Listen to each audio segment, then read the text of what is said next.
Madam అది hair transplant అనేది ఇది సేఫేనా బేసిక్లీ? హెయిర్ ట్రాన్స్ప్లాంట్ అనేది చాలా సేఫ్, ప్రాబ్లం ఏమి ఉండదు. ఇక్కడ ఏం చేస్తారంటే హెయిర్ రెస్టోరేషన్ సర్జరీ అంటారు. సో హెయిర్ని రీఅరేంజ్మెంట్ చేసి బ్యాక్ నుంచి ఒక స్ట్రిప్ లాగా కట్ చేసి దాంట్లోంచి హెయిర్ ఫాలికల్స్ సెపరేట్ చేసి వాటిని మళ్ళీ ఫ్రంట్లో ఎలా కావాలి అంటే అలా అరేంజ్ చేస్తారు. వాళ్ళ హెయిర్ లైన్ చూసుకొని హెయిర్ లైన్ అనేది ఇది permanent treatment only. And usually side effects అనేవి ఏమీ ఉండవు. అండ్ ట్రాన్స్ప్లాంట్ సక్సెస్ కూడా బాగుంటుంది. ఓకే, అంటే వీళ్ళు ఈ ట్రాన్స్ప్లాంట్ అయిన తర్వాత కానీ లేకపోతే పిఆర్పి ట్రీట్మెంట్ అయిన తర్వాత కానీ they need to maintain some diet. Yes, diet, కొన్ని రోజులు ట్రీట్మెంట్, స్కాల్ప్ లోషన్స్ అప్లై చేయడం, తలకి లోషన్స్ అప్లై చేయడం, ఇవన్నీ చేయాల్సి ఉంటుంది. ఒకప్పుడు మన పూర్వం టైంలో న్యాచురల్ రెమెడీస్ ఉండేవి, అంటే కరివేపాకు పెట్టుకునే వాళ్ళు, లేకపోతే వేరే అన్నీ డిఫరెంట్ చేస్తుంటారు, ఎగ్ పెట్టుకుంటారు కొంతమంది. సో ఇవి ఎంతవరకు సేఫ్ అనుకుంటారు మేడం యాక్చువల్గా? న్యాచురల్ రెమెడీస్ డెఫినెట్లీ కొంతవరకు హెల్ప్ చేస్తాయి. వాటిల్లో ఉండే కొన్ని ఇరిటెంట్స్ వల్ల కానివ్వండి, లేకపోతే చాలా మటుకు యూజ్ ఉంటుంది, బాగానే ఉంటుంది.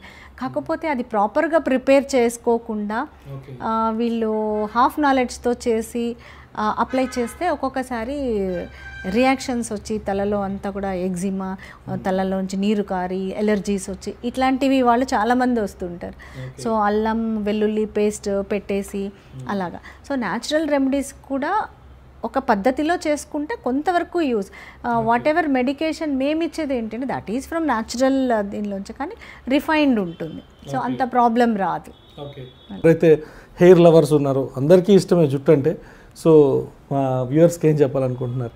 రైట్, మీకు చక్కటి హెయిర్ కావాలి అంటే మొదటి నుంచి కూడా హెయిర్ కేర్ అనేది చాలా ఇంపార్టెంట్. సో ప్రాపర్ షాంపూ, మీ హెయిర్కి తగ్గ షాంపూ అనేది ఖచ్చితంగా యూస్ చేయాలి. వాటర్, ఎలాంటి వాటర్, సో హాట్ వాటర్ డెఫినెట్గా డ్యామేజ్ చేస్తుంది. బయట వెళ్ళేటప్పుడు పొల్యూషన్ నుంచి కూడా మీ హెయిర్ని, స్కిన్ ఎలా ప్రొటెక్ట్ చేసుకుంటామో, స్కిన్ ప్రొటెక్షన్ ఎంత ఇంపార్టెంటో హెయిర్ ప్రొటెక్షన్ కూడా అంతే ఇంపార్టెంట్. అంతేకాకుండా ఈ junk food habits also plays a role. మీ స్ట్రెస్ అవన్నీ కూడా తగ్గించుకోవాలి. So hair or skin health represents overall health. Other problems అన్నీ వదిలేసి ఓన్లీ స్కిన్ హెయిర్ చూసుకుంటే కాదు, ఇట్ రిప్రజెంట్స్ ఓవరాల్. సో ఓవరాల్గా కూడా మీరు కేర్ తీసుకుంటే you will have your lovely hair, you will be retaining your lovely hair. Thank you very much for your valuable time. ఇలాంటి interesting videos కోసం తప్పకుండా మా ఛానల్ని సబ్స్క్రైబ్ చేయండి.